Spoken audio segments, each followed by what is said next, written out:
Ok, carissimi, buongiorno a tutti, benvenuti nella grazia e nella pace del nostro Signore Gesù. Ah, abbiamo tante cose da condividere questa mattina, no? Nella presenza del nostro Dio. Io sono sicuro che Lui ha già cominciato a parlare ai nostri cuori, non solo stamattina, ma ieri, durante tutta la settimana. Ed è interessante che una cosa che dico sempre anche a casa mia, no? Il culto non comincia la domenica mattina, comincia il sabato. Il sabato è il giorno precedente, il Signore ci sta preparando già il giorno prima a un incontro personale che faremo con Lui. Ed è interessante che è un incontro speciale che noi facciamo nel culto perché non lo facciamo da soli, ma lo facciamo insieme con la famiglia di Dio che è la Chiesa, no? E quando il Signore si manifesta nella sua Chiesa, si manifesta in modo meraviglioso. E io vorrei cominciare questo culto con un testo biblico. Se tu hai portato la parola di Dio nel tuo cellulare, nella tua Bibbia cartacea, sono pochi versetti. Luca capitolo 21, Vangelo di Luca capitolo 21, sono 4 versetti che ci parlano di un'offerta, no? Anzi di 2 offerte, ma 2 offerte molto differenti, molto diverse l'una dall'altra. E culto è luogo di offerta, no? Luca capitolo 21 al versetto 1 dice così: Gesù era nel Tempio e lui stava osservando quello che stava succedendo, no? Nella cassetta delle offerte. E dice: poi alzati gli occhi, Gesù vide dei ricchi che mettevano i loro doni nella cassa delle offerte. Vide anche una vedova poveretta che vi metteva 2 spiccioli e disse: in verità vi dico che questa povera vedova ha messo più di tutti, poiché tutti costoro hanno messo nelle offerte del loro superfluo, ma lei vi ha messo del suo necessario tutto quello che aveva per vivere. Interessante che nella cultura degli israeliti una vedova aveva una vita molto complicata.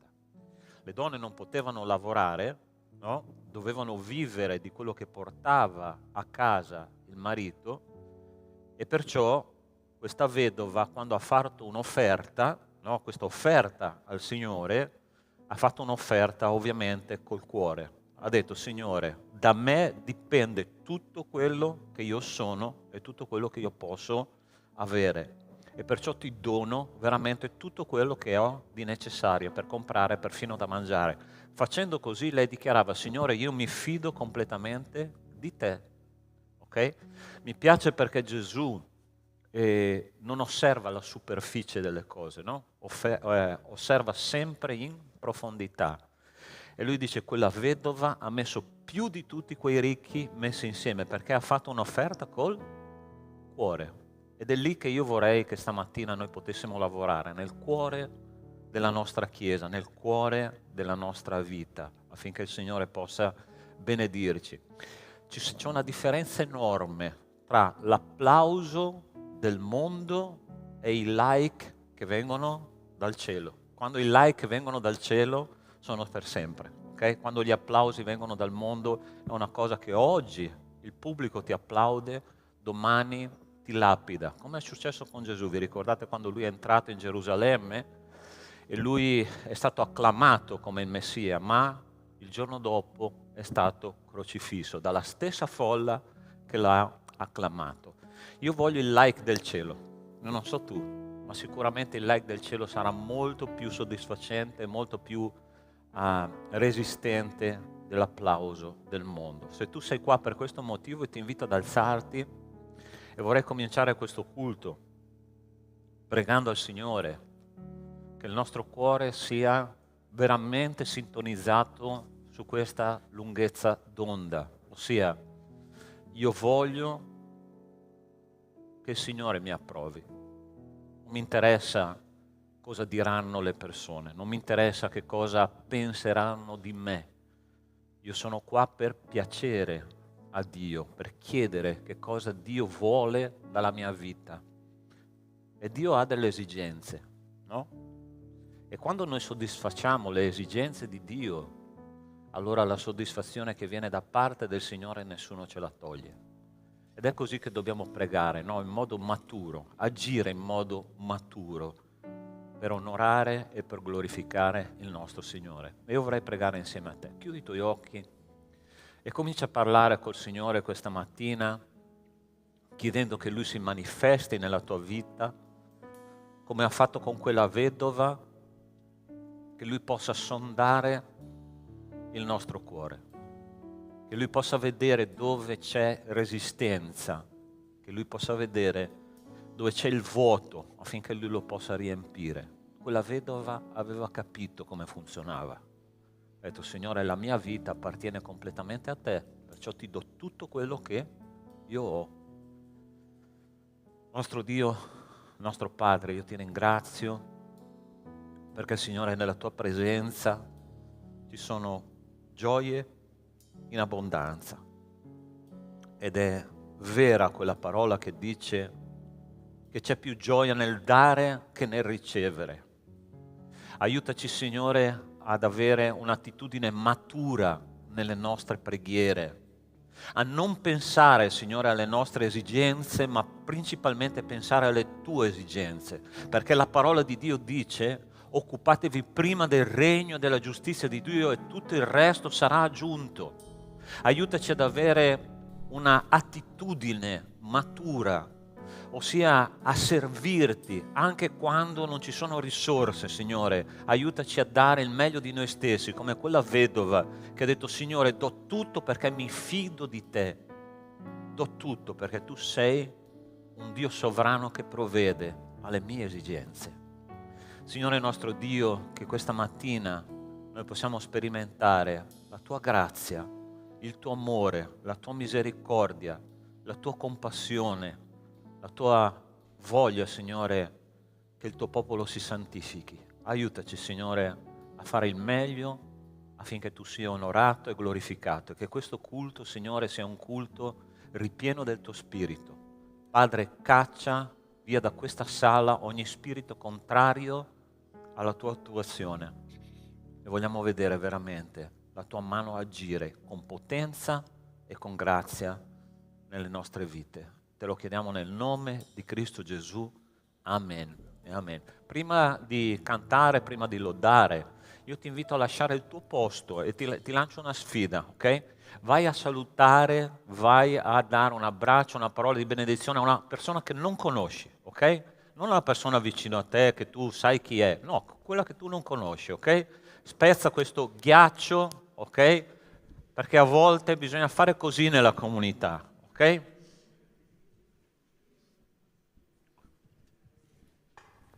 Io li...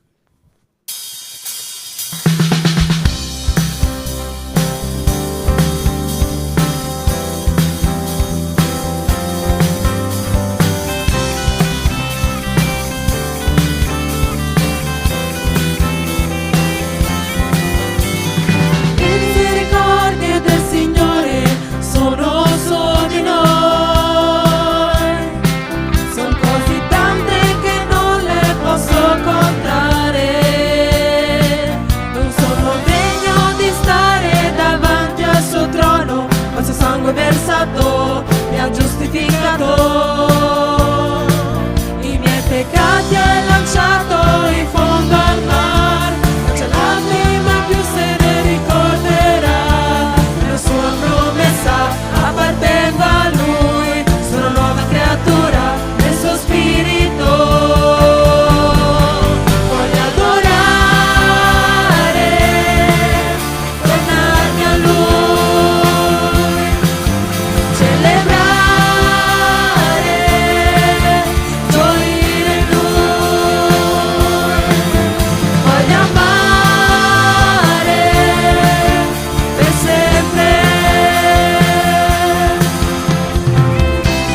sangue versato mi ha giustificato.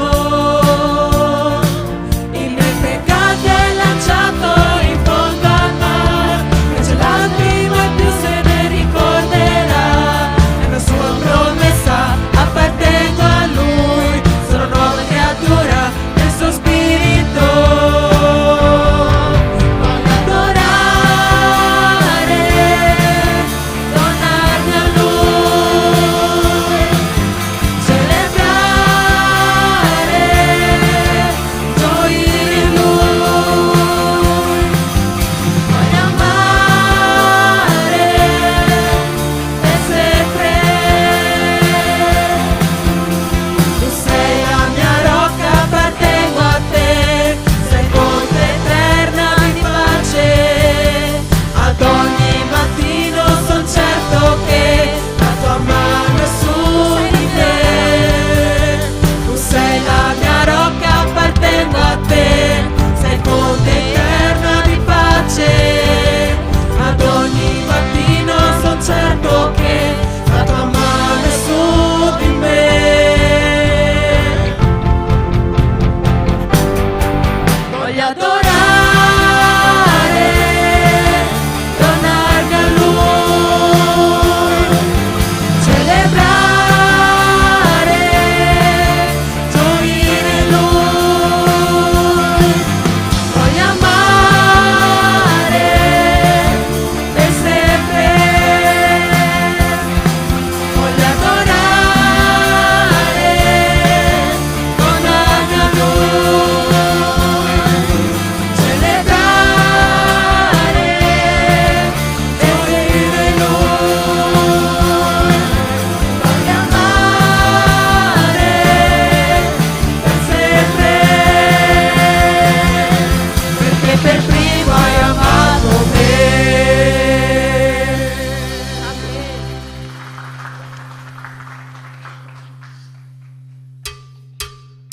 Continuiamo a lodare il nostro Signore, continuiamo a cantare e a dichiarare quanto Lui è buono nelle nostre vite.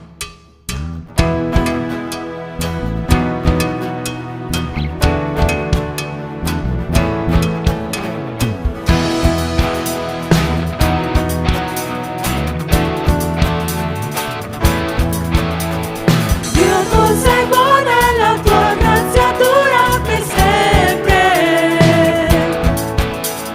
Dio, tu sei buono e la tua grazia dura per sempre.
della bontà di Dio, cantiamo ancora della sua grazia che è gratuita, che non ci manca mai, grazie a Dio, e cantiamo, dichiariamo al Signore, chiediamo a Lui che Lui possa essere con noi in ogni momento della nostra vita, che noi possiamo riposare in Lui, che possiamo consegnare a Lui tutte le nostre afflizioni, tutte le cose che ci affliggono nella nostra vita, anche le cose più piccole, perché Dio, oltre ad essere il Signore, oltre ad essere Re, è nostro Padre, e un padre ha una voglia immensa di abbracciare il proprio figlio.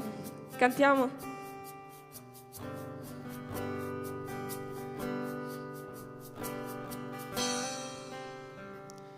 Ti amo Dio, la tua grazia mai mi manca, i giorni miei tenuti nelle mani tue, dal momento in cui mi sveglio fino al calare della sera, io canterò della tua bontà. Nella mia vita sei fedele, nella mia vita sei così buono, nel respiro più profondo io canterò della tua bontà. Amo la tua voce, tu mi hai guidato nel deserto, nella notte buia, sei vicino come nessun altro. Io ti conosco come padre, migliore amico mio, io canterò della tua bontà. Nella mia vita sei fedele, nella mia vita sei così buono, nel respiro più profondo io canterò della tua bontà. La tua bontà mi guarda e corre verso me, la tua bontà mi guarda e corre verso me. La mia vita ora riposa in te, non posso rendere. La tua bontà mi guarda e corre verso me, la tua bontà mi guarda e corre verso me, la tua bontà mi guarda e corre verso me. Nella mia vita sei fedele, nella mia vita sei così buono,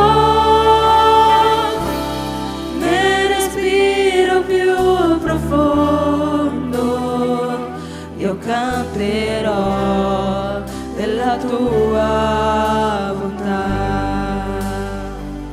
io canterò della tua bontà, io canterò della tua bontà. Oh Signore, ti ringrazio questa mattina, Padre, per la tua presenza. Ti ringrazio per tutti i cuori che si sono offerti a te, tutte le persone che hanno deciso di offrirti il proprio cuore, offrirti i propri desideri, offrirti tutto quello che hanno, Padre. Ti ringrazio per ognuno dei miei fratelli che ha fatto questa decisione, Padre. Ti ringrazio, Signore, perché è sempre meravigliosa la tua presenza nelle nostre vite. Ti ringrazio perché ogni cosa viene da te, ogni cosa è per te, ogni cosa che abbiamo sei tu che ce l'hai regalata, Padre. E Ti ringrazio per questa meravigliosa possibilità che ci dai su questa terra di poterti lodare nel dolore, Signore, di poterti scegliere nonostante tutto, di poterti scegliere nonostante il dolore, nei problemi, nelle difficoltà. Abbiamo la possibilità di poterti amare, di poter innalzare degli inni a te, Padre, anche nei momenti più bui, Signore. E non c'è cosa più bella che lodarti in quei momenti, non c'è cosa più bella che aprire il proprio cuore a te. Signore, non so perché ogni tanto magari ci chiudiamo e non offriamo, non parliamo a te dei nostri desideri, non parliamo a te dei nostri sentimenti, Padre. Non so perché lo facciamo, ma quanto è bello avere quel momento di intimità con te in cui apriamo ogni cosa, lasciamo ogni cosa. Tu hai il controllo di tutto, tu prendi il controllo di tutto, Signore, perché noi ti diciamo: Padre, io non ce la faccio più, Padre, io non ce la faccio a continuare in questo modo, non so cosa fare, non so come gestirlo. E quanto è bello, Signore, vedere la tua bontà nelle nostre vite, quanto è bello quando tu risolvi i problemi in maniere meravigliose, Signore. Padre, ti ringrazio per la tua bontà, ti ringrazio per le tue caratteristiche, Signore. Ti ringrazio, Signore. Amen. Ascolta, prima di procedere con la prossima canzone, no? Con il prossimo cantico, vorrei fare una considerazione insieme a te. Ti sei mai chiesto nella tua vita spirituale di tutti i giorni, no? E io penso che tutti noi stiamo o abbiamo o affronteremo delle situazioni in cui per un essere umano, un figlio di Dio, è normale chiedersi: dov'è Dio in questa situazione? Ti sei mai chiesto questo? Sì, dov'è il Signore? Dov'è quel Dio potente, no, che io leggo nei Vangeli, che risuscitava i morti, che guariva le persone, che moltiplicava i pani e i pesci quando non c'erano risorse. E ci sono veramente delle situazioni nella nostra vita che non hanno soluzione, ok? Non hanno soluzione, almeno non hanno soluzione qua sulla terra. Malattie arrivano, problemi arrivano, difficoltà, a volte anche molto grandi, arrivano, e tu dici: ma dov'è il Signore in tutto questo? Questo non toglie però che c'è una caratteristica di Dio che non cambia, perché è eterna, che è la sua bontà. Solo che noi facciamo fatica a capire questa bontà. Sì, dov'è questo Dio buono che risolve i miei problemi? Allora ascoltami. C'era una vignetta qualche settimana fa su Facebook, molto interessante, che diceva così, no? E c'era un cuore e a fianco c'era una croce. E questa sorella, penso che fosse una sorella in Cristo, diceva: pensavo che l'amore avesse la forma di un cuore finché non ho guardato la croce di Cristo. Dov'è la bontà di Dio? Se tu guardi la croce, tu capisci qual è l'amore di Dio. Se tu guardi alla croce, tu pensi che Dio ha dato il meglio, ossia la vita di suo figlio, perché noi potessimo avere vita eterna. Questa è la bontà di Dio. Questa è la bontà di Dio. E la vita passa, cari miei. E la vita passa con tante difficoltà, tanti problemi. Ma il nostro destino eterno è determinato da quella croce che non cade mai, anche se tutto il mondo cade. C'è un detto in latino che è stato adottato, non è nostro protestante, è un detto dei padri certosini, dei frati certosini, che dice così: anche se tutto il mondo crolla, la croce sta in piedi. Tu puoi vedere la tua vita andare in pezzi, ma l'amore di Dio è nascosto dietro la croce di Cristo. È lì l'amore che tu devi cercare, è lì la bontà di Dio che tu devi cercare. Allora posso dirti una cosa stamattina: smettila di avere dubbi sulla bontà di Dio, perché la bontà di Dio è stata dimostrata sulla croce per ciascuno di noi. E io vorrei questa mattina fare una preghiera matura insieme a te, ok? Signore, se anche tutto il mondo crollasse nella mia vita, nella mia famiglia, nella mia salute, nel mio conto in banca, io guarderò alla croce, perché la croce è la dimostrazione dell'amore di Dio, ok? E vorrei che non ci fosse dubbi per ciascuno di noi, va bene? Anche se le cose peggiorano nella nostra vita, non dobbiamo mai mettere in dubbio l'amore di Dio e la bontà di Dio, ok? Dio conosce il grido del tuo cuore, Dio sa che cosa hai bisogno, ma ricordati, a volte noi abbiamo bisogno, ascoltami bene quello che ti dico adesso, abbiamo bisogno di problemi per stare più vicini a Dio, ok? Abbiamo bisogno dei problemi per stare più vicini a Dio. Non dimenticarti mai questo. Chiudi i tuoi occhi e voglio fare un momento di preghiera con te. Sì. Assolutamente. Siamo qua per questo. Okay? Preghiamo anche per la nostra sorella Franca, che è ricoverata in ospedale, è in condizioni veramente difficili. È una nostra sorella che ha dato tanto a questa comunità e noi dobbiamo pregare per lei, okay? Affinché il Signore metta la sua potente mano sopra la sua vita. Nostro Dio, nostro Padre, io sono qua, Padre, per dirti grazie, perché alla croce, Signore, il tuo amore è stato manifestato una volta per tutte.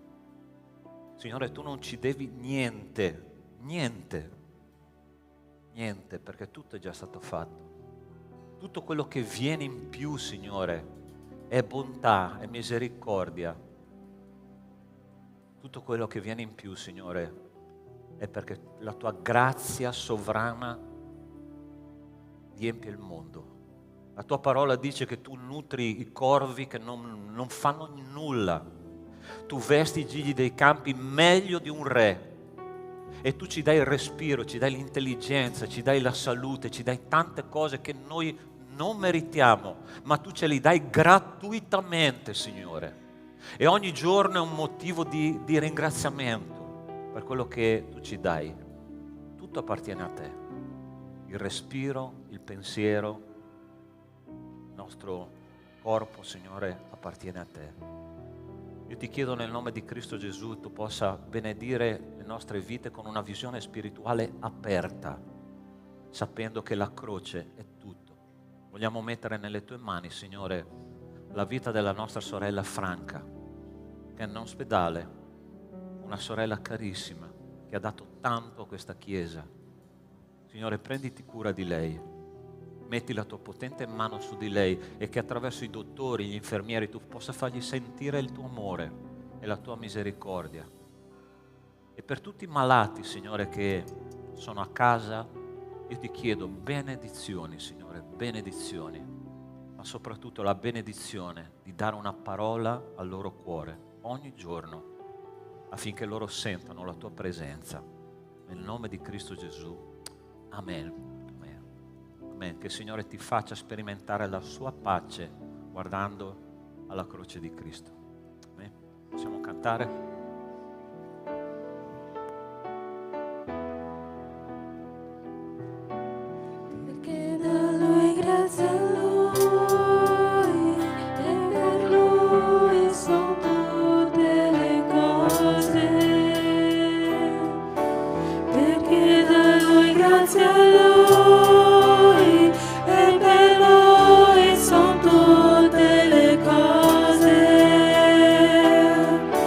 Per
Padre, ti chiedo di usare la vita del Pastor Sandro per poter portare la tua parola, Padre, che possa essere tu a parlare attraverso la tua vita. Usalo grandemente, Padre, e continua a farci sentire la tua presenza, Signore, nel nome santo di Gesù. Amen. Potete sedervi.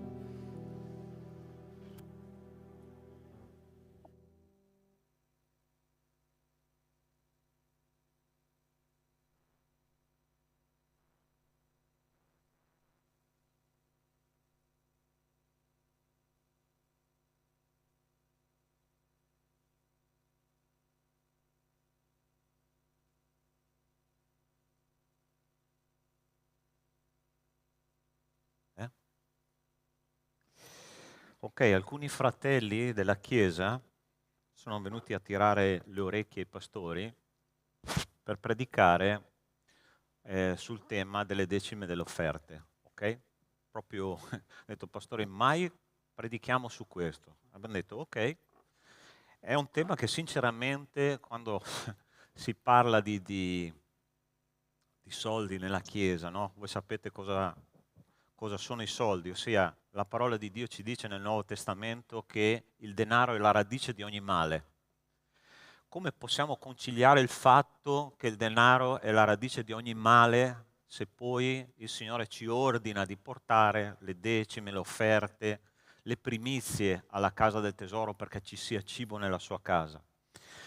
Io oggi non vorrei per niente soffermarmi sulla parte tecnica, ossia su quel testo famoso di Malachia capitolo 3, capitolo 4, che sarebbe potuto essere usato, no? Ma vorrei soffermarmi più che altro su un'attitudine del cuore, ok? Ossia come si coinvolge il cuore umano quando noi cominciamo a parlare di soldi nella casa di Dio.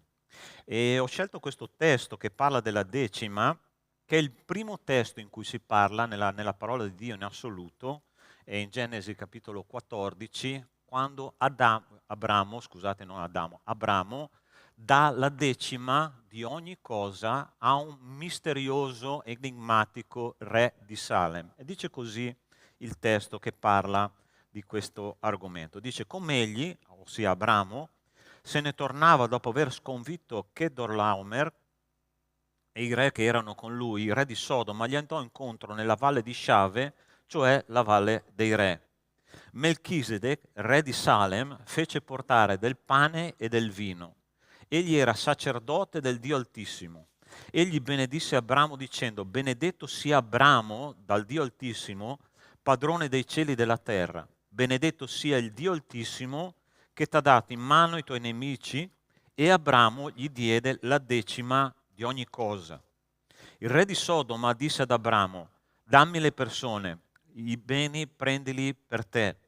Ma Abramo rispose al re di Sodoma, ho alzato la mia mano al Signore, il Dio Altissimo, padrone dei cieli e della terra, giurando che non avrai preso neppure un filo né un laccio di sandalo di tutto ciò che ti appartiene, perché tu non abbia a dire io ho arricchito Abramo, nulla per me, tranne quello che hanno mangiato i giovani e la parte che spetta agli uomini che sono venuti con me, Aner, Escol e Mamre, essi prendano la loro parte. Preghiamo che il Signore ci parli questa mattina.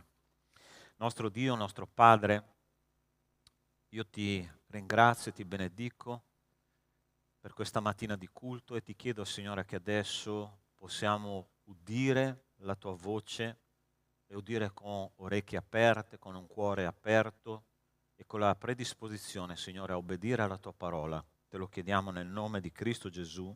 Amen. Allora, nella terra di Canaan c'era in corso una guerra tra due fazioni di re opposte l'una all'altra. E in un'incursione era stato rapito Lot, che era il nipote di Abramo, ok? Quindi Abramo, ad un certo punto, un suo parente era stato rapito, decide di andare in battaglia. Voi provate a immaginare un allevatore di bestiame che va in guerra per recuperare con degli eserciti che erano veramente formati nella guerra, e questo allevatore di bestiame va per andare a riprendersi praticamente il nipote e tutto quello che gli era stato rubato. E a un certo punto lui parte, vince questa battaglia abbastanza facilmente, torna indietro e si ferma in una valle che è questa valle di Sciave, dice la parola di Dio. È molto interessante il significato dell'etimologia di questo nome. Valle di Sciave significa valle dell'offerta di ringraziamento, ok? Valle dell'offerta di ringraziamento. E in quella valle vanno incontro a lui due personaggi molto interessanti. Il primo era il re di Sodoma, l'altro era un altro re che si chiamava re di Salem, ok? Ed è interessante le due proposte, le due offerte che fanno questi due re a Abramo. Il primo, che era appunto il re di Sodoma, che si chiamava Bera, il cui significato del nome significa o pozzo oppure voragine, ok? Pozzo o voragine. E questo re gli dice: prendi il bottino, ossia prendi quello che tu hai conquistato in battaglia. L'altro re invece, che si chiamava Melchisedec, che vuol dire re di giustizia oppure re di pace, va incontro ad Abramo con pane e vino, ok? Quindi uno di questi due re va incontro ad Abramo dicendo: prendi quello che tu hai conquistato, l'altro invece viene offrendo qualcosa che era pane e vino.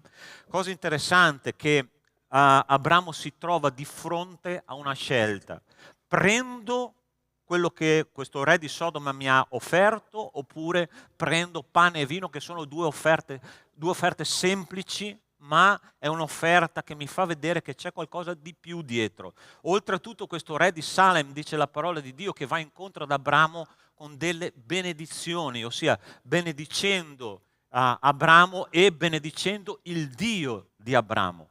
Quindi Abramo si trova di fronte a questa situazione, a questa scelta: scelgo quello che offre il re di Salem o scelgo di prendere quello che il re di Sodoma mi propone. Ovviamente questa offerta da parte dei due re è un'offerta che va al di là di una semplice offerta materiale, ovviamente è un'offerta spirituale, ok? Tanto per cominciare, il re di Sodoma già di per sé stesso era sospetto, ok? Di lì a poco Sodoma sarebbe dovuta essere distrutta a causa della malvagità dei suoi abitanti. Figuratevi il re di Sodoma, che rappresentava lo spirito di quel popolo, no? Quindi quel re, nonostante tutto, veniva incontro a Abramo offrendo qualcosa di materiale, ossia prendi quello che tu hai conquistato, e l'altro re invece andava incontro, come lo diciamo noi nella mia città, a Mantova, veniva incontro ad Abramo con pane e salame, ok?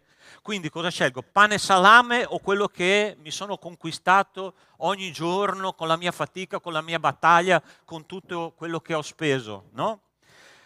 Guarda se non è la stessa offerta che Satana fa ogni giorno ai figli di Dio, quando noi cominciamo a pensare a mettere mano ai nostri portafogli, mettere mano alle tasche che il Signore riempie ogni giorno con le sue benedizioni. Ah, ma questo lavoro me lo sono conquistato io, questo stipendio me lo sono conquistato io, queste benedizioni della mia casa, il riscaldamento della mia casa, la televisione della mia casa, me li sono conquistati io. Ogni giorno mi alzo alle 7 di mattina, ogni giorno vado a lavorare, me lo sono conquistato io. La cosa interessante è che Dio in quel momento lì, attraverso il re di Salem, dice: io vengo incontro a te con una benedizione, e ricordati chi è che ti dà la forza di alzarti ogni giorno. Ricordati chi è che ti dà l'intelligenza di fare il tuo lavoro ogni giorno. Ricordati chi ogni giorno provvede affinché tu abbia una macchina, affinché tu abbia una casa, affinché tu abbia un divano, affinché tu abbia un frigo pieno di cibo. Chi è che provvede per tutto questo? È il Signore. È Lui che provvede per ogni cosa per te. E Abramo, di fronte a queste due offerte interessanti, sceglie che cosa? Fa una scelta di fede, dice: no, io sceglierò pane e vino, non prenderò niente della mia vita, niente di quello che ho conquistato, perché riconosco che questa battaglia io l'ho vinta attraverso la forza che Dio mi fornisce. Quando io riconosco questo, io riconosco tutto. Io riconosco che Dio mi dà la forza e l'intelligenza per fare il mio lavoro ogni giorno e per portare quella piccola parte di denaro, quella piccola parte delle mie risorse alla presenza di Dio, riconoscendo che Dio è tutto nella mia vita. C'è stato un momento nella nostra vita molto interessante quando ci siamo trasferiti, forse sì, sicuramente l'ho già raccontato, ma ogni tanto fa bene anche a me stesso raccontare questa storia, no? E sicuramente tanti di voi non l'hanno mai sentita raccontare. Quando ci siamo trasferiti qua a Treviso, che il Signore ci ha chiamati, ha chiamato la nostra famiglia al ministero, no? Io lavoravo in un'altra comunità a Mantova, circa 170 chilometri da qua, e il Signore ci ha chiamato qua a Treviso come famiglia pastorale.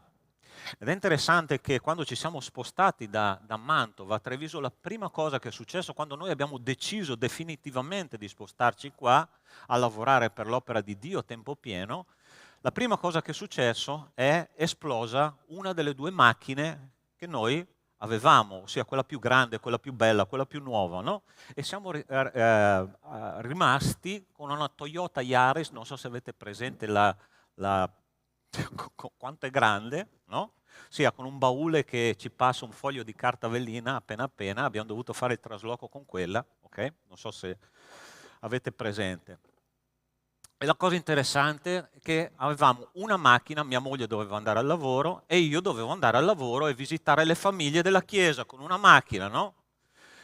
E quindi abbiamo cominciato a incastrare gli orari, ho detto, Signore, questo è già un prezzo da pagare, ok? Ed è interessante che un giorno questa macchina, questa piccola Yaris, più di 20 anni di storia, di vita, sta macchina, mentre mia moglie andava da una parte all'altra della città per fare il suo lavoro, esplodono due gomme.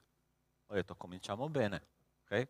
Una macchina è andata, questa macchina, due gomme esplodono. Meno male che non si è fatta niente. Cosa interessante che è successo è che il nostro conto corrente in quel tempo era veramente molto piangente. Sai quando il conto corrente piange? Non so se ti è mai capitato, ok? Ma piangeva tanto, ok? Io dico, Signore, abbiamo bisogno di due gomme nuove. In quell'epoca c'era un fratello della chiesa che veniva qua, che era un meccanico. Io ho detto, fratello, guarda, abbiamo bisogno di due gomme nuove. Io ho detto, dentro di me dicevo, non so come farò a pagare, ok? Perché non abbiamo soldi, veramente. Ma metto nelle tue mani. E poco dopo mi chiama, mi dice, pastore, qua non c'è da cambiare due gomme, ma sono da cambiare 4. Ho detto, ok, ci siamo. Mal di testa, arriverà ancora più grosso. 3 giorni dopo, lui mi chiama e mi dice, pastore, ho cambiato le 4 gomme, e io cominciavo a chiudere gli occhi, dicevo, adesso Signore, per favore, che il mal di testa sia il più piccolo possibile, ok? E mi dice, pastore, sono 10 euro di tutto. Come, scusa? 10 euro di tutto. Ho detto, ma come mai 10 euro, 4 gomme? Fa, no, ma non preoccuparti. Perché, guarda, è successo questo. È successo che nella mia officina c'era una macchina che stava andando a rottamare, c'erano 4 gomme uguali, identiche alle tue, nuove, io non ho fatto altro che prenderle, rimetterle sulla tua macchina, l'unica cosa che mi devi è una cifra simbolica perché io ho fatto questo lavoro. E ho detto, Signore, come tu sei buono. E sai perché Dio fa così nella nostra storia? Sai perché Dio ci fa vedere queste meraviglie che Lui fa? Quando noi decidiamo di essere fedeli e di fare delle scelte di fede e scegliere delle cose spirituali piuttosto delle cose materiali, quello che io mi ero imposto da quando sono cristiano è io sarò fedele nella mia decima anche a costo di rimanere senza cibo, ma io decido di essere fedele perché questo mi ha ordinato il Signore. Questa è fede, cari miei. E quando noi esercitiamo la nostra fede come Abramo ha esercitato la sua fede, in quel momento lì che non ha preso ma ha ricevuto da Dio, allora noi cominciamo a vedere l'opera soprannaturale del Signore nelle nostre vite, portate tutte le decime alla casa del tesoro e vedrete se io non vi riempio di tante benedizioni che non saprete più dove metterle. È così che promette la parola di Dio, ma Dio non promette che saranno sempre tempi facili quando si porta la decima, ok? Dio non promette questo.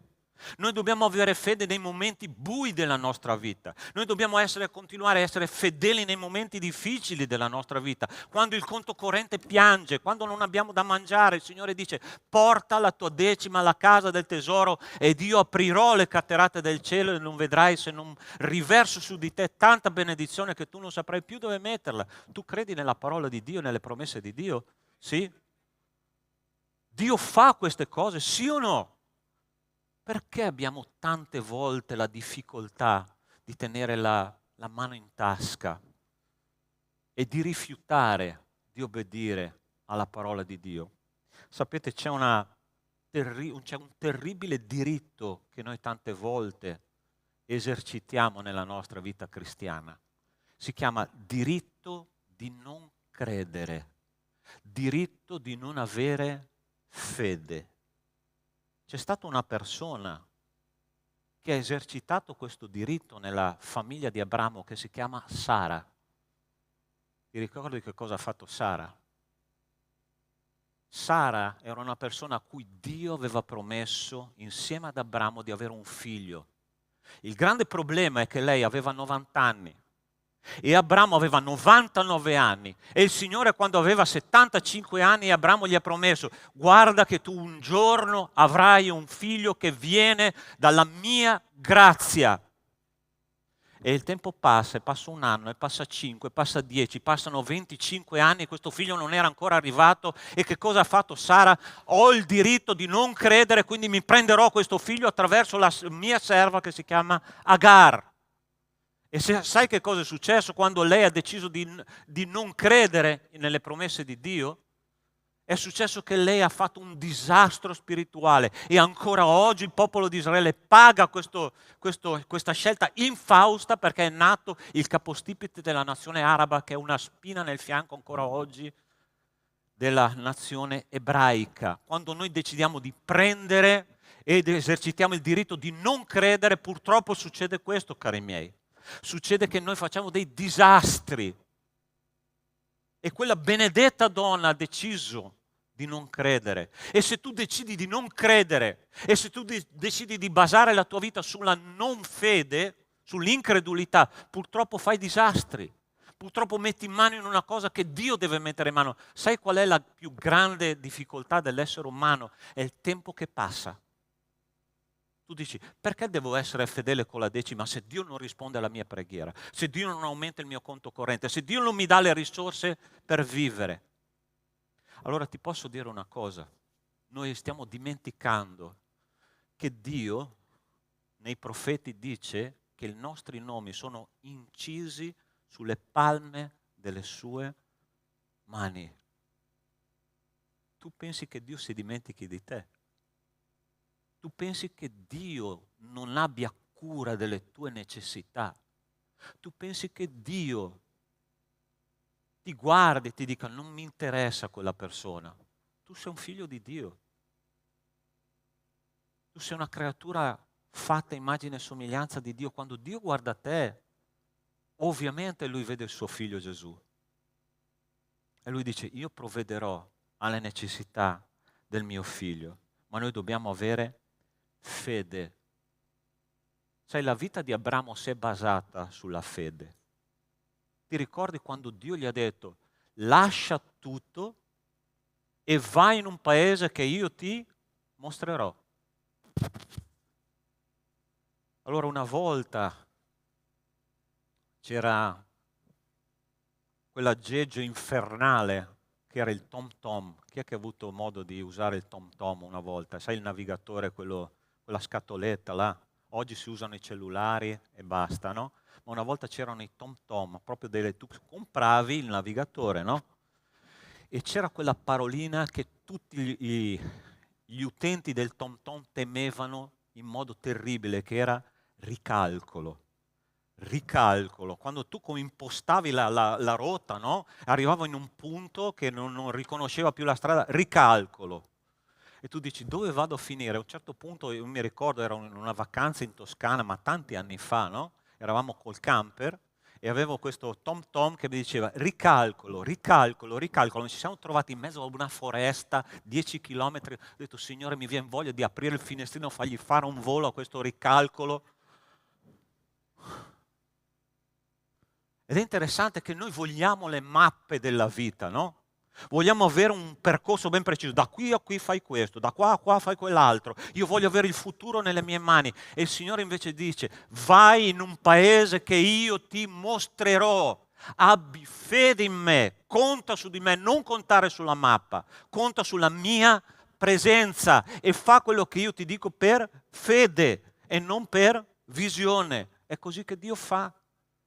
Ma tante volte noi diciamo, Signore, se il mio conto corrente non è pieno, io non posso essere fedele.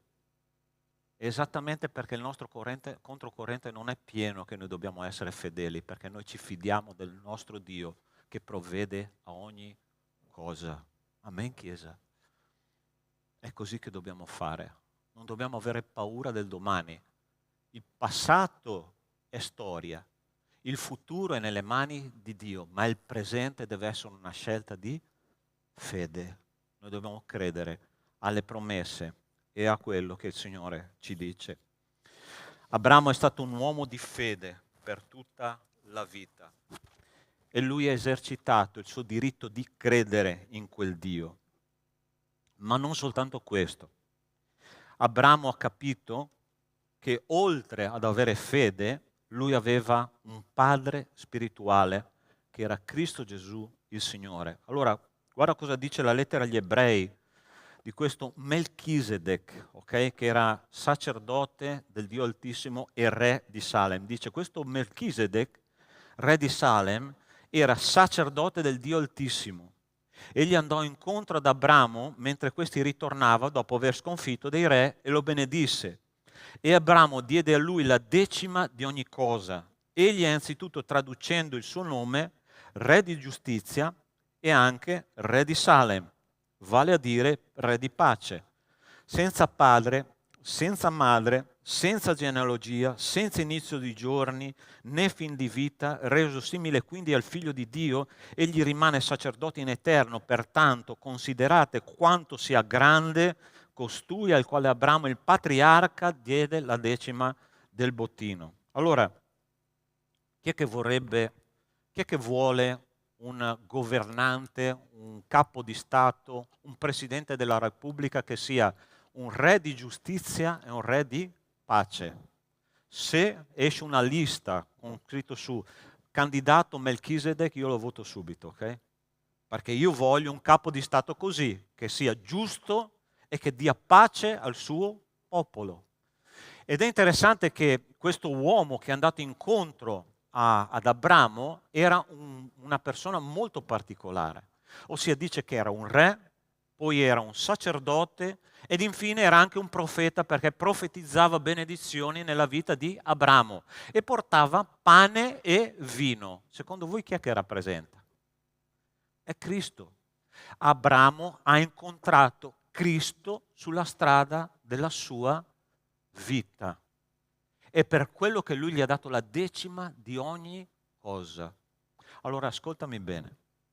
Quando è che io do il mio cuore al Signore? Non ti sto dicendo, guarda che nota bene quello che sto dicendo, ok?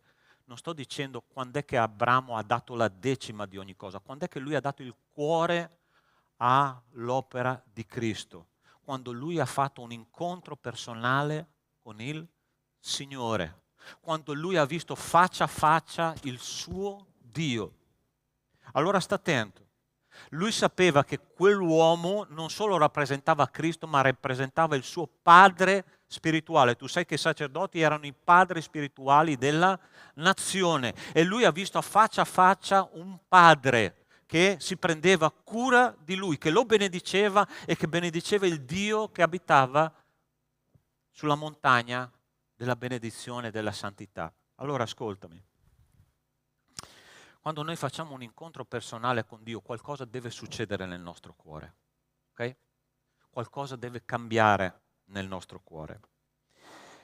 E Cristo ci mostra la faccia del Padre. Filippo, un giorno, che era uno dei discepoli, ha detto: Filippo, tu sei stato con me fino adesso e mi chiedi di guardare e di vedere il Padre. Chi ha visto me ha visto il Padre. Chi ha visto me ha visto il Padre che noi abbiamo nei cieli. Allora, ti sei mai chiesto che cos'è un padre? Allora, sta attento, ti voglio raccontare una mia piccola aneddoto personale. Mio papà era un rappresentante, ok? E lui partiva alle 7 di mattina e molto spesso tornava alle 9 di sera. E io quando ero piccolino, a malapena lo vedevo entrare oppure lo sentivo entrare in casa mia quando ci vedevamo sabato, forse domenica, ma lui sempre era al lavoro. Non ho niente da recriminare, è sempre stato un bravo uomo che ha provveduto alla sua famiglia. Però tu sai che c'è una cosa particolare che i bambini soffrono, ok? I primi 4 anni di vita sono fondamentali per formare il carattere di un bambino. Okay? I primi 4 anni di vita, l'imprinting, la stampa della personalità viene fatta proprio nei primi 4 anni di vita. E se tu hai una difficoltà relazionale con uno dei genitori, questa stampa in qualche modo viene falsata. Io ho sviluppato in questi primi 4 anni di vita, non per colpa di mio padre, torno a ripetere, ma per colpa di una situazione che si era creata nella mia famiglia per causa di questo lavoro, di un padre assente. Okay? Tu sai che cosa significa avere un padre assente nella tua vita? Significa che tutte le volte che tu ti devi rapportare con il tuo Padre Celeste, tu proietti l'immagine del Padre naturale che tu hai sul tuo Padre Celeste. Non vi nascondo che ancora oggi io, Pastore Alessandro, quando il Signore non risponde alle mie preghiere, Pastore, ma Dio non risponde alle tue preghiere. Hai mai sentito i silenzi di Dio? Tu preghi e Dio non risponde. Ti è mai capitato questo? E tu dici: Signore, ma dove sei? Ti sei dimenticato di me?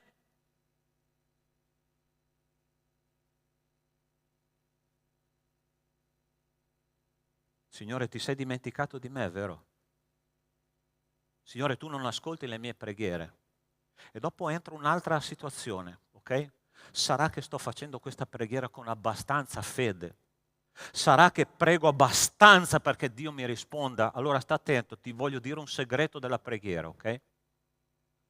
Quando tu cominci a ragionare sulla quantità di fede o sulla quantità di preghiere, tu sei già fregato, perché tu non pregherai mai abbastanza e tu non avrai mai fede abbastanza. Non permettere al diavolo di metterti in testa che tu non fai abbastanza, perché la salvezza è per grazia. Perché la preghiera è per grazia e la parola di Dio ci dice che bisogna avere una fede grande come un granello di senape per spostare una montagna. Non dice che deve avere una fede gigante per spostare una montagna, una fede piccola come un granello di senape.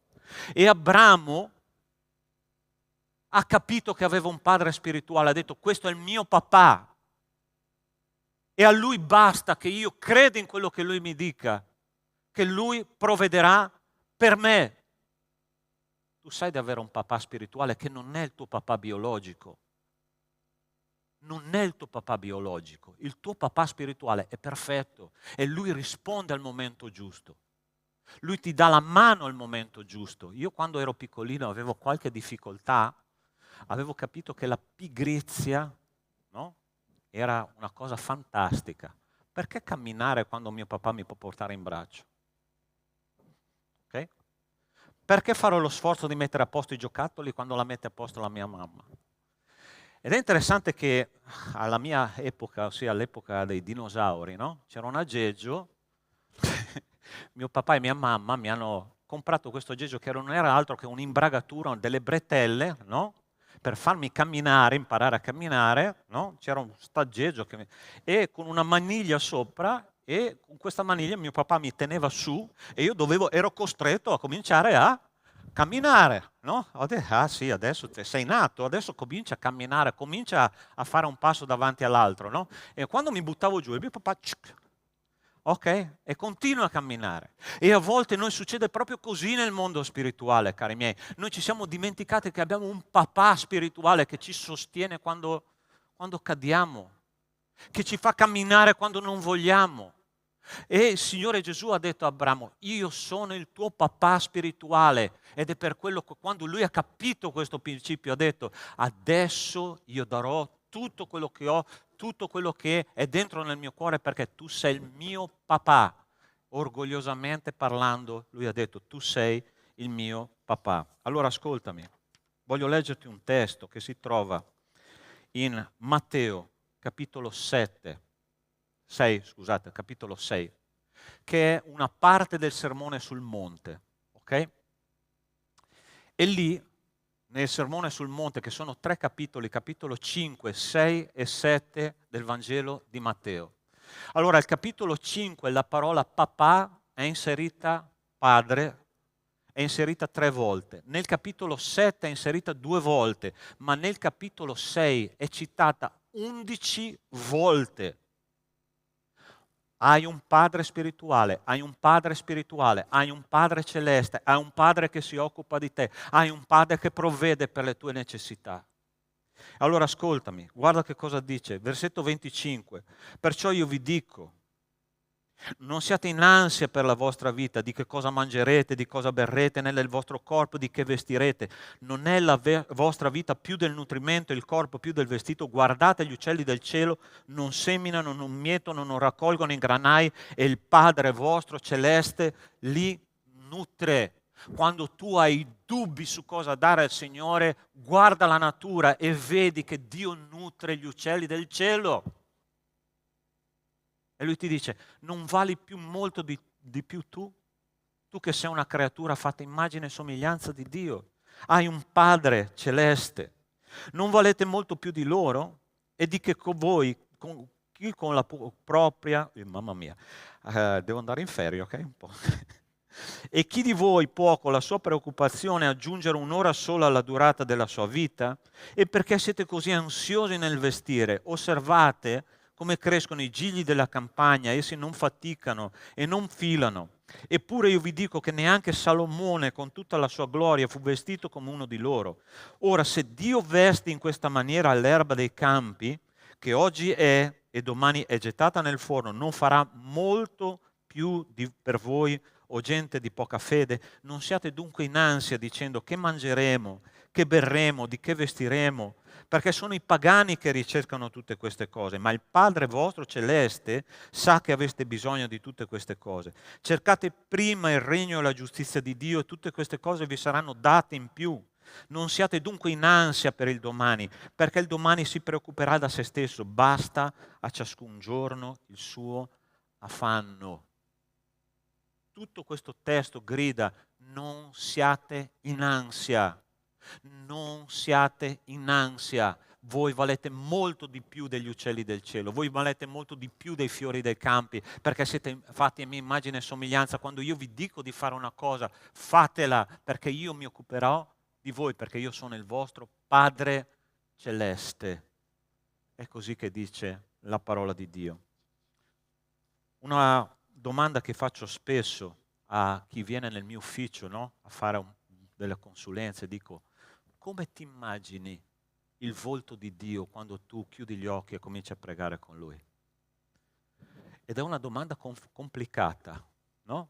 A volte alcuni rispondono, pastore, mi vedo Dio come una persona molto seria, pronta a disciplinare quando io pecco.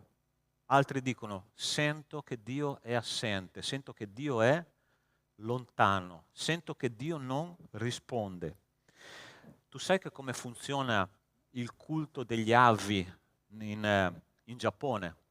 Oggi c'è una moda, no, della cultura orientale, no? Tutti i nostri figli guardano anime, guardano K-drama, guardano un sacco di robe che vengono da quella zona, no?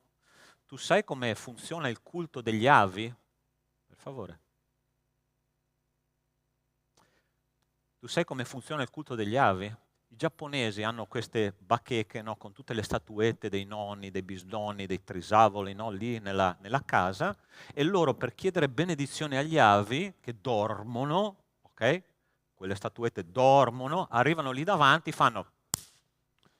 svegliano gli spiriti degli avi, ok? E dicono: per favore benedicete la mia giornata, benedite la mia giornata. A volte noi pensiamo che Dio sia così, no? Dobbiamo battere le mani e dire: Signore, sveglia! Sai che ci sono dei salmi che dicono così: Signore, dove sei? Perché mi hai dimenticato? Sveglia, perché io ho bisogno. E il Signore dice: guarda che io sono il tuo papà. Sarà che mi sono dimenticato di te? Sarà che non ti ascolto? Tu vuoi un abbraccio dal tuo papà questa mattina? Tu vuoi un abbraccio dal tuo papà? Tuo papà è qua. Sei tu che non lo senti, ma lui c'è. Tu sai quell'aneddoto di quel bambino che per la prima volta: papà, voglio andare in treno dalla mia nonna, aveva 8-9 anni, okay, che abitava in un'altra città. Ok figlio, siamo sempre andati dalla nonna insieme, ma se tu in qualche modo durante il viaggio in treno hai qualche dubbio, ascoltami, tieni questo foglio ben stretto nella tua tasca, ok? E in caso tu abbia tristezza, tu abbia lacrime, tira fuori questo foglio e leggilo. E allora questo bambino parte: sì papà, non preoccuparti, tanto va tutto bene in questo viaggio. E questo bambino parte in treno, a metà viaggio, che è un viaggio molto lungo, comincia a piangere perché dice: sento la mancanza del mio papà. Allora si è ricordato che aveva questo foglio in tasca, lo tira fuori, apre questo foglio, lo legge e sapete che cosa c'era scritto? Figlio, vieni nell'ultimo vagone del treno perché io sono lì insieme a te viaggiando. Il tuo papà sta viaggiando insieme a te. Basta che tu vai nell'ultimo vagone del treno e lui ti accompagna nel tuo viaggio di tutti i giorni. Lui sa di cosa tu hai bisogno. Non essere ansioso, non essere quella persona che dice: cosa sarà domani di me? Sarà quello che Dio vorrà, perché lui è con te, perché lui ti tiene per mano e perché lui non permetterà che tu cada per terra facendoti male. Vivi per fede, vivi cosciente che il tuo papà ha cura di ogni minimo dettaglio della tua vita. L'ultima cosa che Abramo ha sperimentato una profonda pace, perché il re di giustizia e di pace che lui ha incontrato, ossia Melchisedec, ha capito che era il sovrano dell'universo che provvede per ogni cosa. E Abramo, dice la parola di Dio, gli diede a lui la decima di ogni cosa. Allora sta attento.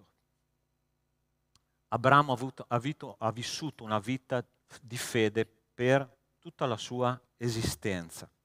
E alle ultime battute di vita, ossia verso la sua vecchiaia, quando lui aveva fatto una lunga esperienza con Dio, Dio gli chiede di sacrificare la vita di suo figlio. Okay? E gli dice: Abramo, adesso prendi il figlio che tu hai avuto, quello che io ti ho promesso a 75 anni, che tu hai avuto a 100 anni, prendilo e portalo su un monte che io ti dirò. Okay? Ancora una volta questa, tra virgolette, insicurezza Dio dà ad Abramo e gli dice: dove io ti dirò, allora tu andrai col tuo figlio e sacrificalo in olocausto per me. Allora, io chiedo qua, chi sono qua i genitori oggi? Alzino la mano i genitori, ok? La mia domanda scomoda è: tu daresti la vita di tuo figlio se Dio te la chiede? Tu lo sacrificheresti personalmente per la gloria di Dio? Io quando ho letto questo testo biblico ho detto: Signore, per favore, io non sono capace di fare una roba del genere. E mi chiedo, ma come mai Abramo era convinto che questa era la cosa giusta da fare? Allora ci sono delle spiegazioni storiche, no? Perché a quel tempo i sacrifici umani erano una roba normale, perciò Abramo faceva parte di un popolo dove questa era una cosa normale. Ma io mi metto nel cuore di un papà, no? Allora sta attento. Domani mattina, anzi facciamo oggi, dopo il culto, ok? Il Signore viene da te e ti dice, adesso prendi la vita di tuo figlio, di tua figlia, no? Portala in un posto dove io ti dirò, in mezzo alla campagna, prendi un coltello e sacrificala, perché questo è quello che io ti chiedo. Dico, Signore, o io sono bipolare, no? Io, che non ho capito bene perché tu mi hai promesso che questo figlio sarà il padre di molte nazioni, oppure sei tu bipolare, no? Perché oggi dici una cosa, domani dici un'altra. Ossia, tu mi hai promesso una cosa e adesso mi togli l'oggetto della promessa che tu mi hai fatto. Ma Abramo dice, no, io andrò perché il Signore mi ha ordinato di fare questo, perché io so che tu sei sovrano e che tu provvederai per tutto quello che mi hai promesso. E Abramo, dice la parola di Dio nel racconto biblico, che lui si alza presto alla mattina, ossia lo fa con efficienza, raccoglie un po' di legna, la mette sull'asino, cominciano a partire e la parola di Dio dice che cammina per 3 giorni. Okay? 3 giorni. Allora prova a immaginare insieme a me 3 giorni di cammino, no?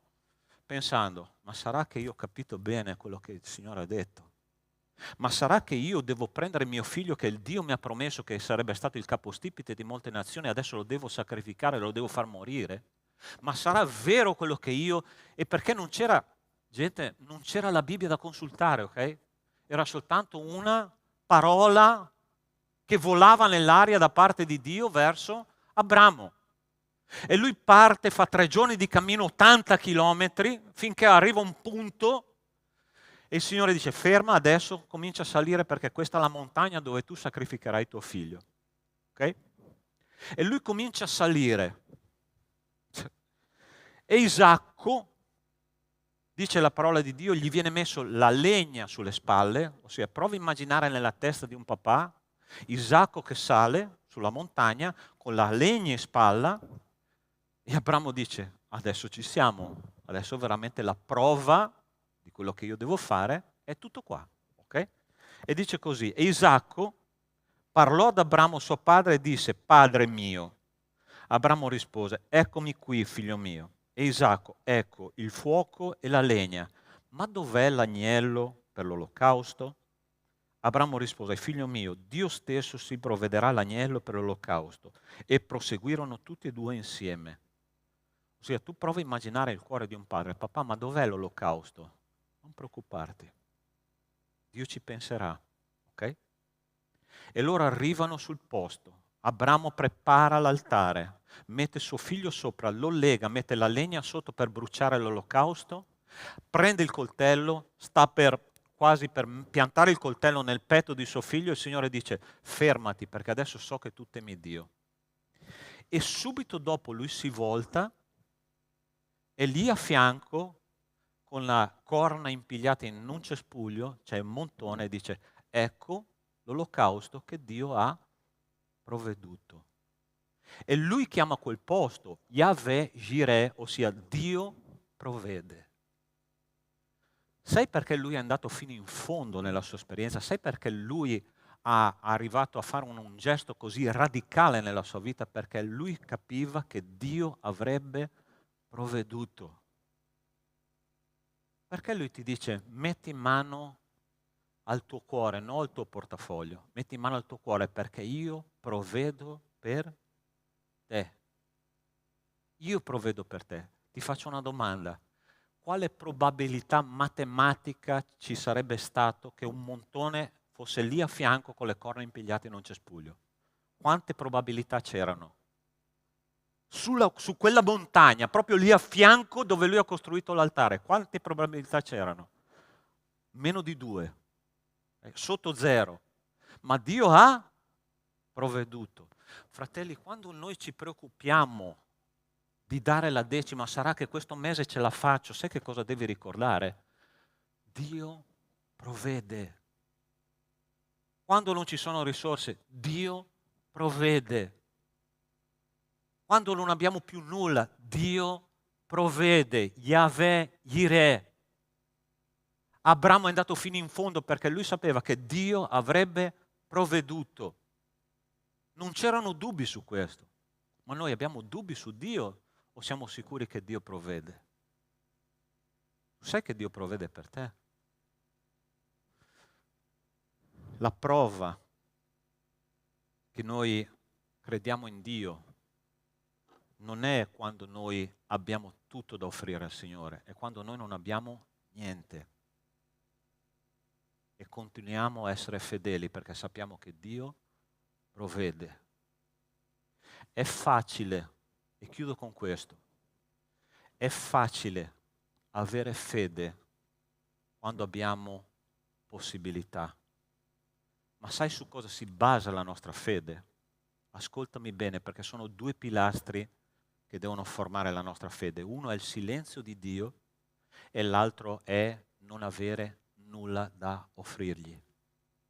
Quando Dio non risponde e quando noi non abbiamo niente da offrirgli, è lì che la nostra fede si radica. È lì che la nostra fede cresce. Perché? Perché noi non ci basiamo sulle nostre possibilità, ma sulla provvisione di Dio.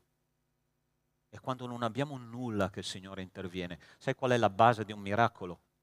La base di un miracolo è quando noi non possiamo fare nulla e Dio è libero di essere Dio. Tu vuoi vedere un Dio così all'opera? Tu vuoi vedere un Dio così all'opera? Noi dobbiamo avere, fratelli, il nostro Dio è un Dio di soprannaturale, non di naturale. Oggi la Chiesa moderna, ascoltami bene, non riesce più a sperimentare i grandi miracoli di Dio. La nostra vita sembra che sia una vita talmente ben organizzata e talmente perfetta che Dio non ha possibilità di intervenire. Perché? Perché non c'è soprannaturale. Quando noi invece diciamo, Signore, io non posso fare assolutamente niente, sai che cosa Dio dice? Quando noi diciamo è finita, Dio dice adesso entro in campo io e comincia. È così che funziona, cari miei. Quando Dio è Dio, allora Lui ha possibilità di fare miracoli, e miracoli grandi, perché il nostro Dio non è un Dio di miracoli di seconda categoria, ma di prima categoria. Pastore, ma io ho pochissimo, ho 5 pani e 2 pesci. Tu sai come va a finire quella storia, no? Dei 5 pani e 2 pesci. Lui dice, porta quello che hai e io moltiplico. Ma io poco denaro, porta quello che hai e Dio moltiplica. Pastore, ho poco tempo, porta quello che hai e Dio moltiplica. Pastore, ho poca forza, porta quello che hai e Dio moltiplica. Porta quello che hai e Dio moltiplica. Abramo ha portato quello che aveva e attraverso di lui nazioni sono venute perché lui ha portato quello che aveva e Dio ha moltiplicato.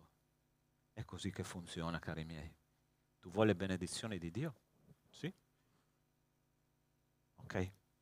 Porta quello che hai e Dio moltiplica. Ok?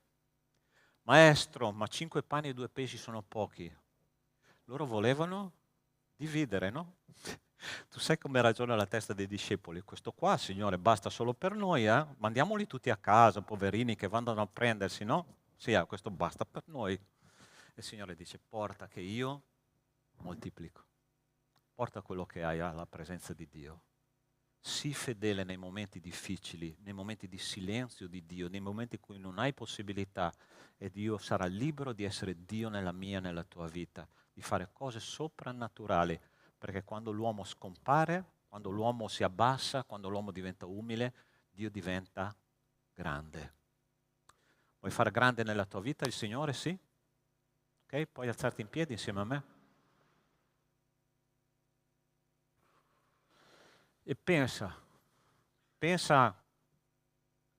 alla situazione che stai vivendo, piccola, grande che sia, dubbi, incertezze. Signore, come faccio ad andare avanti in questa situazione? Sembra che a volte nel fondo del pozzo ci sia, come dice il pastore Caio, no? Tu arrivi in fondo al pozzo, pensi che il pozzo sia finito e c'è anche un tombino che puoi andare ancora più in fondo. E tu dici, ma come mai? E il Signore dice, io provvedo per te perché sono il tuo papà. E se tu sei qua stamattina e vuoi rinnovare questo sentimento, questa relazione con Dio. Io ti chiedo di chiudere i tuoi occhi in questo momento e di chiedere al Signore: Signore, come posso andare avanti quando non c'è risposta ancora? La risposta è: io sono il tuo papà. Porta quello che hai, io moltiplico, io provvedo, Yahweh Jireh. Non preoccuparti del domani, scegli la fede, scegli di credere, scegli di camminare sulle acque. Chiedo a tutta la Chiesa di pregare in questo momento. Ci sono persone qua che hanno bisogno di rinnovare questo patto con Dio, di rendere di nuovo vitale il proprio amore per il Signore. E tu stai dicendo: pastore, il messaggio era per me questa mattina. Io voglio pregare insieme a te. Non è una questione di dare soldi al Signore, non importa quello. È cosa tu hai nel cuore che conta. Questa fede di Abramo, questa coscienza che Dio avrebbe provveduto. Lui sapeva di avere un padre e ha agito di conseguenza. Dio è qua in mezzo a noi e ti sta dicendo: ti fidi di me? Fidarsi di me significa fare dei passi verso di me, obbedire anche quando non c'è possibilità. Ma Dio vuole che tu faccia un passo di fede questa mattina, ok? Lui ti sta dicendo: hai sentito che il messaggio era per te? Dai un passo di fede. E io ti invito a venire qua davanti e voglio pregare insieme a te affinché il tuo patto col Signore sia rinnovato questa mattina. Senza paura, ok? Il Signore non si è vergognato di te. Amen. Amen. Se il messaggio era per te, lascia il tuo posto, vieni davanti, voglio pregare insieme a te affinché il patto con Dio sia rinnovato e affinché tu possa sperimentare questa potenza guaritrice del cuore che il Signore ha per ciascuno di noi. Io ti chiedo che il tuo cuore sia predisposto, perché il Signore vuole darti riposo questa mattina, ok? Quel riposo che forse non hai mai sperimentato o che hai sperimentato in parte. Nostro Dio, nostro Padre, nella tua fedeltà, Signore, tu hai regalato il tuo figlio a ciascuno di noi. Cos'è, Signore, quel poco che tu ci chiedi? È poca cosa. E io ti chiedo nel nome di Cristo Gesù che questi fratelli e sorelle che sono qua davanti stamattina possano sperimentare una profonda pace dentro di sé. Anche quando sembra che tutto vada peggio e quando tu stai in silenzio, noi sappiamo che tu sei Dio e ti chiediamo nel nome di Cristo Gesù che il loro cuore riposi in te e non abbia più, Signore, quei dubbi che affliggono tanti cristiani oggi, tanti cristiani che non riescono a vivere una vita di pace, ma che questa tua pace riposi su di loro.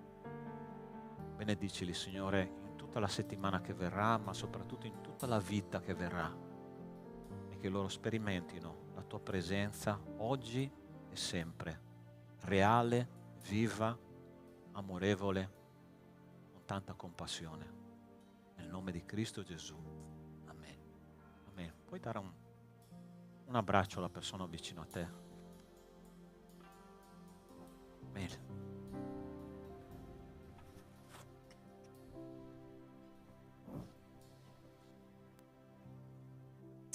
Ok, adesso celebreremo il nostro momento di decime offerte.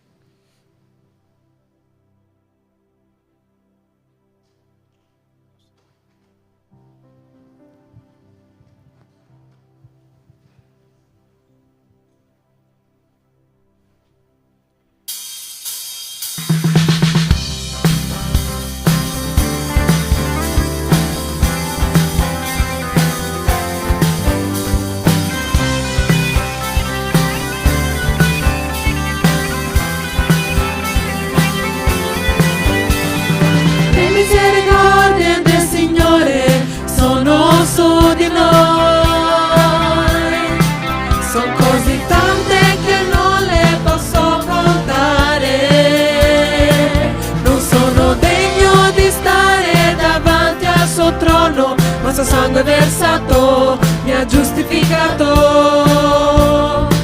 I miei peccati hai lanciato in fondo al mar, cancellati mai più se ne ricorderà. È una sua promessa, appartengo a Lui, sono nuova creatura del suo spirito. Voglio adorare, donarmi a Lui, celebrare, gioire in Lui. Voglio amare per sempre.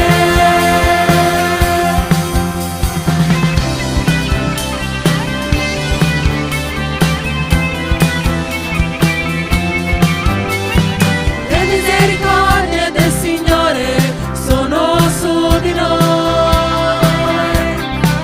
sono così tante che non le posso contare. Non sono degno di stare davanti al suo trono, ma il suo sangue versato mi ha giustificato. I miei peccati hai lanciato in fondo al mar, cancellati mai più se ne ricorderà. Una sua promessa, appartengo a Lui, sono nuova creatura del suo spirito. Voglio adorare, donarmi a Lui, celebrare, gioire in Lui. Voglio amare per sempre. Tu sei la mia rocca, appartengo a te, sei fonte eterna di pace. Ad ogni mattino son certo che la tua mano è su di me. Tu sei la mia rocca, appartengo a te, sei fonte eterna di pace. Ad ogni mattino son certo che la tua mano è su di me.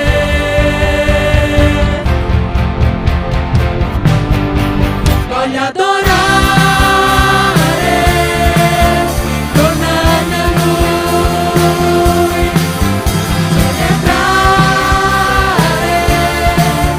gioire in Lui. Voglio amare per sempre. Voglio adorare, donarmi a Lui, celebrare, gioire in Lui. Voglio amare per sempre, perché per primo hai amato me.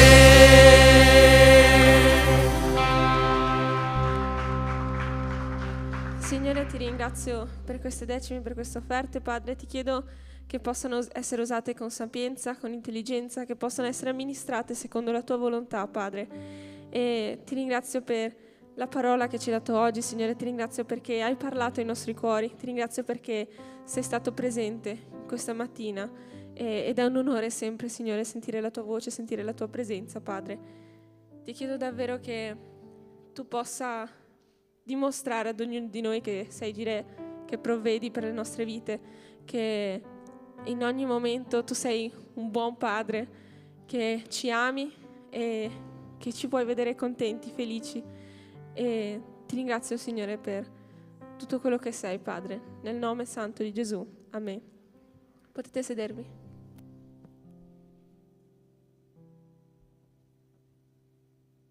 Ok, alcuni annunci rapidi.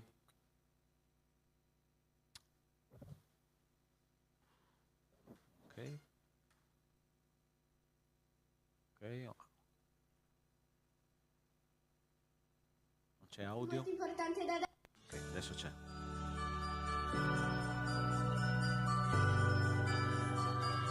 Ciao, come stai? Io mi messaggio molto importante da darti. Sono nata nel 2023 ed è arrivato il 2024. Il nostro cuore è pieno di gioia perché il Signore ci insegna ogni giorno tramite la sua parola.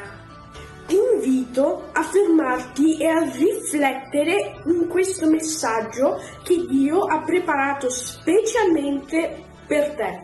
Felice l'uomo che non segue i consigli dei malvagi e che non sta con chi non ama il Signore. Felice l'uomo che trova la sua gioia nel Signore, ascolta e ripete la sua parola ogni giorno. Come un albero che è piantato vicino al fiume, dà frutto al suo tempo. Le sue foglie non appassiranno ed egli riuscirà in tutti i suoi progetti. Salmi 1 di 1 a 3. Affida al Signore tutte le tue attività e i tuoi progetti si realizzeranno. Proverbi 16:3. Io e i miei amici, tutti insieme, ti auguriamo un felice anno nuovo! Meraviglioso anno nuovo nella presenza del nostro Signore Gesù. E se tu non conosci questo Dio meraviglioso, apri il tuo cuore a Lui e sarà felice tu e tutta la tua casa. Buon 2024! Buon 2024! Buon 2024! Buon 2024 a tutti! Buon 2024! Buon 2024! Buon 2024! Buon 2024! Buon 2024! Buon 2024!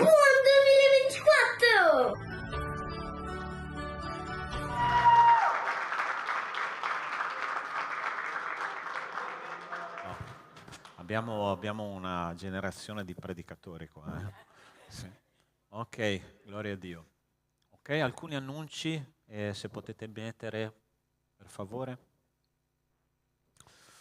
Ok, la nostra Chiesa sta cominciando un altro ministero, che è il Ministero Giovani Coppie, ok? Sia i ragazzi che si sono sposati da poco, da qualche anno, che non trovavano una casa, tra virgolette, hanno cominciato a incontrarsi e non solo incontrarsi, ci sarà il primo ritiro delle giovani coppie. Allora, questo sabato 20 gennaio ore 20:30 ci sarà il primo incontro, ma ci sarà anche un ritiro, se mettete l'altra slide per favore, a Peschiera del Garda dall'8 al 10 marzo, se tu sei una giovane coppia fino ai 99 anni, non sto scherzando, fino ai 35 è stato messo il limite, se non mi ricordo male, sì, fino ai 35, allora tu sei invitato caldamente a partecipare a questo primo ritiro giovani coppie. Per informazioni, Pastore Caio, ok? Avanti. Bene, abbiamo sempre bisogno di fratelli che offrono vestiti, cibo. Abbiamo una convenzione con il comune di Villorba. Abbiamo diverse famiglie a cui provvedere, famiglie in difficoltà, cibo, vestiti, no? E insieme ai cibo e vestiti è un'occasione per portare la parola di Dio e il Vangelo in queste famiglie, no? Stiamo già facendo un grande lavoro, ma se tu vuoi contribuire anche in questa area, sarà molto benvenuta la tua offerta. Ok? Bene, ultimo giovedì del mese, ore 20, i giovani hanno organizzato questo incontro di preghiera. Noi pregheremo per le zone calde del mondo, ma non solo. Okay? Abbiamo pregato per l'Ucraina, abbiamo pregato per Israele, abbiamo pregato per altri stati dove c'è una situazione difficile e vogliamo veramente espandere la nostra preghiera in tutto il mondo. Okay? Il Signore ci insegna a pregare e soprattutto a predicare la parola di Dio in tutto il mondo. Questa è un'occasione buona, non è solo per i giovani, ma organizzata dai giovani. Perciò se tu vuoi partecipare a questo incontro specifico di preghiera, una volta al mese, l'ultimo giovedì del mese, sei caldamente invitato nella sede qua di Treviso, ore 20. Ok? Gli altri due annunci. Il primo, oggi 13:30, tutti i giovani, questo veramente sì, dai 0 a 99 anni, sono invitati a questo incontro dibattito, no? Domande e risposte sulla parola di Dio. Ci troveremo nella saletta dei bambini, qua, faremo 2 ore di dibattito su tutte le domande che voi avete in mente. Non chiedetemi di risolvere il vostro compito di geografia o di storia, perché questo no, ma sulla parola di Dio, sulla vita, sull'eternità, su Satana e su tutti gli argomenti biblici. Potete fare domande e sarà data la risposta a quello che non siamo capaci di rispondere. Studieremo più a fondo e sarà un piacere condividere questo tempo con Dio per risolvere tutte le vostre difficoltà. Okay? L'altra cosa, il giorno 21, domenica 21, ci sarà un'assemblea straordinaria. La buona notizia di questa assemblea straordinaria è che noi dovremo decidere come comunità l'installazione del riscaldamento e raffrescamento della sala di culto di Treviso. Ok? Sì? Ok? Volete partecipare? Sì? Ok. Alcuni fratelli hanno già cominciato a offrire qualcosa perché questo impianto sia messo. Tutte le offerte che arriveranno sono benvenute. Il Signore moltiplicherà, ok? Quel poco che tu potrai dare per la gloria di Dio sarà moltiplicato e questa sarà calda d'inverno e fresca d'estate attraverso il tuo contributo, ok? Io penso che non ci sia altro, perciò domenica prossima, che è 21, ore 12, sarà un'assemblea straordinaria, durerà pochissimo, ok? E si deciderà su questo tema, va bene? Qualcos'altro? Io penso di no, ho detto tutto? Va bene? Sì, preghiera degli uomini al martedì mattina, ore 6. Chi vuole pregare online, gli uomini sono invitati caldamente a partecipare. I link saranno mandati nei gruppi, ok? Io penso che ci sia tutto adesso. Possiamo alzarci in piedi, chiudere il nostro culto? Ok, prendi la mano della persona vicino a te, chiudiamo il culto in questo modo. Se qualcuno ha la mano fredda, scaldala tu, ok? E preghiamo che il Signore, dottore, vieni qua insieme a me. Vieni qua insieme a me che sono solo come un pinguino, qua. Dai. Ok, preghiamo. Nostro Dio, nostro Padre, ti ringraziamo e ti benediciamo per questa esperienza di culto.